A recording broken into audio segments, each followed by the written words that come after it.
very few people have been able to finish a game called Lifeline. The reason for this is because the game is entirely controlled by your voice. You have to guide the main character Rio through the entire game using nothing but your voice. Exploration, combat, everything. It's all up to your vocal cords. Now that definitely sounds like a cool concept, but the problem is that the voice recognition is awful. Rio practically never understands what you're saying. Are you talking about this? Are you talking about that? What should I move? In case you forgot, we also have to say both lines of the poem at the same time. Are you talking about this? Are you talking about this? It has made the game quite infamous. This game is borderline impossible to finish, so that made me really curious about the plot of Lifeline. Not many people have been able to see it because of the insanely difficult gameplay. Is it any good? Is it worth slogging through the awful voice recognition to see it? Well, we're going to find out today. I'm going to take you through the story of Lifeline, and let me tell you, it takes some pretty insane turns that I did not see coming. The story is crazy yet goofy, and I'm going to tell you all about it so that you don't have to try and control Rio to experience it.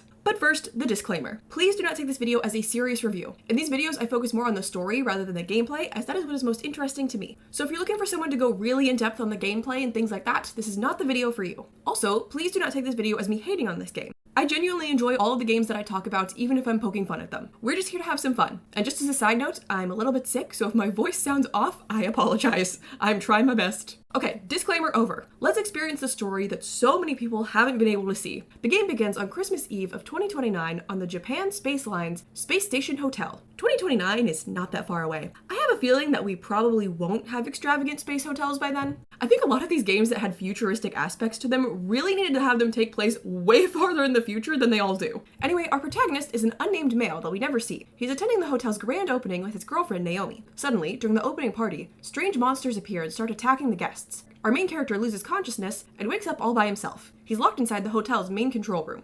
Monitor room. Can anyone hear me? Come in, please. I finally got through. And there she is, the girl that has caused so much rage for so many gamers. Okay, so this is Rio, and she's a waitress at the hotel. She also lost consciousness during all the commotion, and someone locked her in a holding cell. Rio refers to our main character as Operator, so that's just what I'm going to call him from here on out since he doesn't have a name. So the Operator frees her from the cell and provides support when she runs into one of the monsters. She's really grateful and asks the Operator if they can work together. She'll help him find Naomi and free him from the control room if he provides her support. She also wants help looking for a reporter that interviewed the Prime Minister earlier that night. And this is when you have to start controlling Rio's actions. Rio will not do anything, and I mean anything, unless the Operator tells her to. She won't look at anything, she won't run, she won't even attack monsters unless you tell her exactly when and where to shoot. I get that's the whole point of the game, but from a story standpoint, it's just really weird that she won't do anything unless you tell her to. Like, these two just met, and she's like, nope, I will not take a single step unless you tell me to. My life is in your hands. When I first heard about this game, I honestly thought that Rio was a robot that only worked through voice control. That just made more sense to me because why would I be controlling a live woman? I was very surprised to learn that she was a real person that you had to order around. Anyway, we have Rio go around until she runs into the owner of the space hotel, Tanaka, who I think is trying to win an award for most unlikable person ever. Huh? What? You're just a damn waitress? Jesus, this thing had us trapped in the bathroom. Now my hotel is a friggin' mess. Isn't it my luck to be saved by some waitress? I bet you're some greedy little gold digger looking to hook a big sugar daddy and reel him in. Run along and rescue our guests. Save it for someone who cares, bimbo. Do you kiss your mother with that mouth? Rio may be a pain to control, but I've gotta say, I love her personality. I'm trying to help, and you're being a real jerk. You told me to go rescue the guests? Maybe he's the one who needs help. She's kind of iconic. Eventually, Rio runs into this really gross spider-looking monster, and the Operator saves her by closing a shutter door in front of it. Then the security guard Gino shows up. He knows Rio and says that he's the one who locked her in the holding cell to keep her safe. He tells her that he heard that there's a rescue team on the way, and they want everyone to gather in the receiving port. He also tells her to head to the Sun Suite to talk to some researcher named Alan that he met. She finds him, and he's just pretending to be dead. Operator, I don't think we're gonna get any information from this researcher. What couldn't you ask me? What? Stop! Wait a second! I'm human! Don't shoot! Hey, I'm sorry. I thought that an alien had come in here. I don't have any useful weapons, so the only thing I could do was play dead. He explains that he's part of the research team that's been working on the hotel, but they definitely did not accidentally create aliens, okay? I mean, why would you even think that? You really think those were aliens? Huh? What do you mean by that? Oh, I get it. I see the significance of that question. Are you maybe thinking that we screwed up our experiments and made the aliens? That's the problem with lay people. He also tells Rio that the spider monster is weak to fire. He attacked it with a flamethrower, but he ran out of fuel before he could kill it. Then he just goes back to playing dead. Do you really intend to just play dead? Please refrain from talking to me. Okay, whatever. Honestly, not the worst plan. Rio leaves Alan to his corpse roleplay, and the operator tells her to make a Molotov cocktail to use on the spider monster, which kills it. Alan was going to war with that monster, attacking it with a flamethrower, and then Rio pulls up and kills it in 3 seconds. Then out of nowhere, this creepy scientist just appears. His name is Joe Powers, and he's the head researcher on the hotel, aka Alan's boss. Rio immediately gets bad vibes from him. Maybe because he just sounds like he's pretending to be nice. Well done. Kudos to you. I was concerned. Thank you. I appreciate your resourcefulness. Or perhaps it's because he has an over-the-top, obviously evil laugh. How delightfully forthright of you to say. Joe is like, these monsters are alien life forms and definitely not the result of anything I did. Sure, Joe, I totally believe you. Now Rio decides to tell you a spooky story. When they were building the outer wall of the station, there was an accident involving some workers, and 3 were lost. 2 were miraculously rescued. The last worker was never recovered. That worker, he's said to have worn a pendant with a family photo and a music box. Haha, you chicken. I don't believe in ghosts.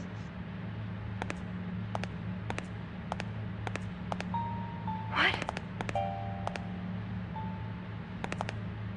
What was that sound? Yeah, who's the chicken now, Rio? You have to force Rio through this entire room because she's too scared. I can't, operator. I can't go any further here. Oh, great. So she can't understand me most of the time, and now when she actually can, she's going to fight me on it. After that, Rio finds the Prime Minister, his wife, and his security. She takes them all to the receiving port where the rescue team is. Then Rio asks to take one of their badass suits, and they're like, okay. May I borrow this? That's an armored suit for combat use. I want to get changed out of these clothes. They're all sticky with sweat and slime. So, okay? I can wear this, right? Fine, go ahead. He did not put up much of a fight. The rescue team plans to have all survivors gather at the receiving port, but Rio hasn't found the reporter or Naomi yet, so she sneaks out to continue the search. She hears a lot of gunfire coming from a nearby warehouse, but the door's locked. She heads to her room to get a key, but discovers that all of her things are covered in alien goop. It makes her so depressed that she forgets why she even came to her room in the first place. What did we come here to do? I think I've forgotten something important. What was it? Why did I come here? Once the operator reminds her of the key, she takes it to the warehouse and discovers members of the rescue team near death. They're muttering about a monster that attacked them without even touching them. Then Tanaka shows up again and continues working towards that Worst Human Ever nomination. It's gonna cost a fortune to fix all this! Hey, I'm thinking once we reopen the hotel, we can advertise it as the first place humans fought off an alien invasion. And why don't you guys cool it with the heavy artillery from now on? Crazy bimbo. What the hell are you doing in that getup? Suddenly, a monster that looks very much like a woman appears and starts killing everyone there without even touching them.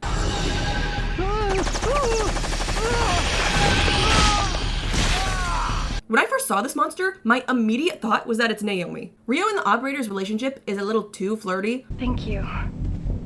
I'm glad you're the operator.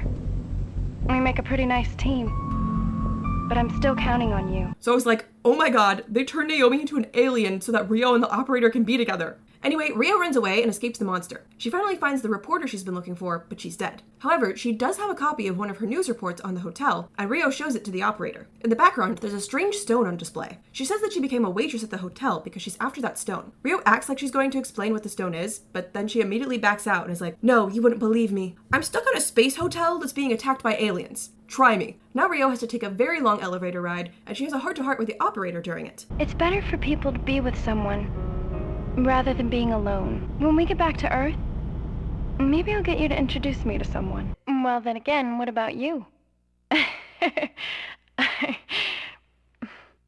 But I suppose there's no chance of that, huh? Well, I'm pretty sure his girlfriend is an alien now, so I'd say you've got a shot. These clothes. They were Tanaka's. Mr. Tanaka?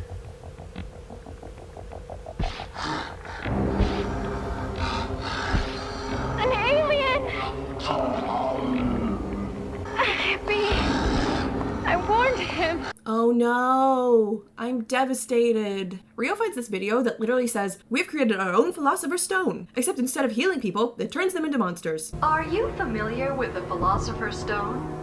It is said to have been in the possession of Paracelsus, a 16th century European philosopher. we have succeeded in reproducing the Philosopher's Stone. As you can see, our Philosopher's Stone is capable of producing effects precisely opposite to those produced by the original. A number of possible results of the use of this stone can be imagined, but the most effective is the use of an accursed hex capable of plunging a civilized society into chaos. Oh, well, isn't that just great? Rio realizes that this means that Alan and Joe are lying. I mean, I thought that was pretty obvious, but whatever. Now it's time for another heart-to-heart with Rio. Here we are, complete strangers, entrusting one another with our lives, and everyone on Earth oblivious to what's going on. If we get back to Earth safely, you think we could actually meet somewhere? Oh, Naomi is definitely an alien. Rio heads to the receiving port just in time to see the rescue team reveal that they're not actually a rescue team. They're just there for the Philosopher's Stone. They gun down the Prime Minister and his entourage, but the Prime Minister's wife turns into a monster and kills all of them. I mean, I guess that saves us the trouble of a boss fight. She takes a laptop from Alan's now actually dead body to read about their plan. This is when Rio decides to reveal the truth about why she's after the stone. The scientist from Alan's disk. The story of Paracelsus and the Philosopher's Stone is more than just a legend. It's real. It's an heirloom that my family has guarded since Paracelsus' time. It began to influence my life when I was only a child. Yeah, I was not expecting that one. I thought she was an undercover agent or something, not the descendant of Paracelsus. She explains that her parents were killed by a researcher who was after the stone. When she saw the hotel on the news and the stone in the background, she realized that the researcher must have used her parents' research to create a new one, so she came to the hotel to stop him. Then Rio just happens to stumble upon her dad being kept alive as a disembodied brain. She's forced to put him out of his misery, and it's genuinely really depressing. For years, wicked scientists have experimented on me with that stone. Over and over, and now this is what I have become. I beg you, turn off this machine. All right. Thank you. You're very kind. Farewell. Please, God. Please, release him from his pain. After that, we get the reveal we've all been waiting for.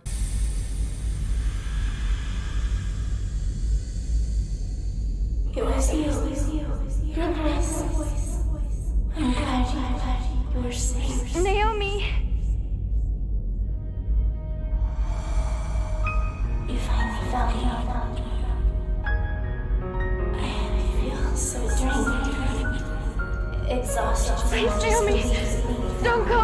I'm so sorry for all the trouble I caused. My boyfriend. Yeah, I saw that one coming from a mile away. Rio vows to save the operator for Naomi, and I know I've been joking about the game killing Naomi off so that Rio and the operator can be together, but Rio is actually very respectful of Naomi. Oh, no. I'm too late. Naomi asked me to save you. Whatever happens, I will save you. These monsters, some are actually people who've mutated, but not Naomi. She lived and died a beautiful woman. A true girl's girl. Then Joe finally shows up again, and to no one's surprise, reveals himself as the mastermind with that evil laugh he did a terrible job at hiding. You killed the girl that your operator was searching for. Monstrous as she appeared, she never meant to harm anyone, yet you killed her. All she was doing was asking for her boyfriend. Listen, I believe that Naomi was probably a very wonderful girl, but you're telling me that just asking for her boyfriend looks like this?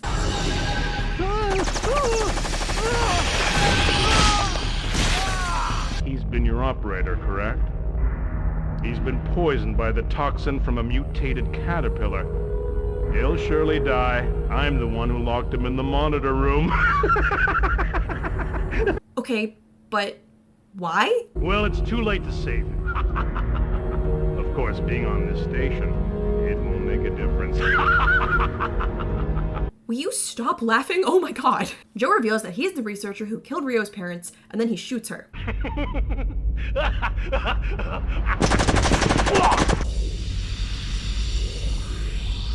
Many years ago, you shot me through the heart. And I really did die. My father took the stone, pressed it into my wound, it revived me, and I escaped. It's been keeping me alive ever since.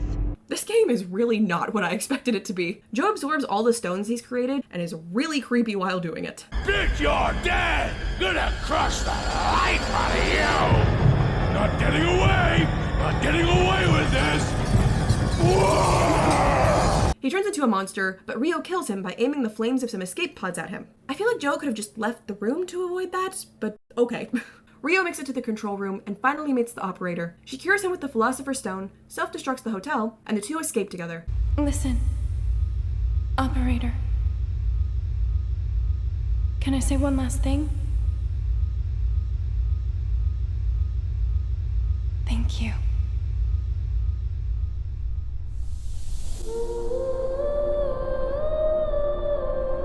Yeah, they're getting married. Like, I don't know what to tell you. They just are. I'm so sorry, Naomi. Anyway, that does it for Lifeline. The story was pretty generic in a lot of ways, and pretty goofy in a lot of ways, and had some insane twists that I was not expecting. But there actually are some things that Lifeline does genuinely well. Rio is honestly such an enjoyable character with a fun personality. Her relationship with the operator is really endearing. The scene where she sees her dad as a disembodied brain is heartbreaking. Her moment with Naomi is touching. It's a shame that most people hate her and will never experience these moments because of the infuriating gameplay. It makes me wish that you could just play this game with a controller. I think a lot more people would have enjoyed it, and it would have been way more successful. Because there are things to enjoy about this game's story, but I don't expect anyone to suffer through the voice controls to experience it. Have you ever attempted to play Lifeline? Let me know in the comments below. Also let me know what other games, movies, media, etc. you would like me to make a video on. And once again, I apologize for my voice continually giving out. The seasons are changing, and it is having an effect on me. Anyways, if you enjoyed the video, like and subscribe to see more content from me. Thank you guys so much for watching, and I will see you in my next video.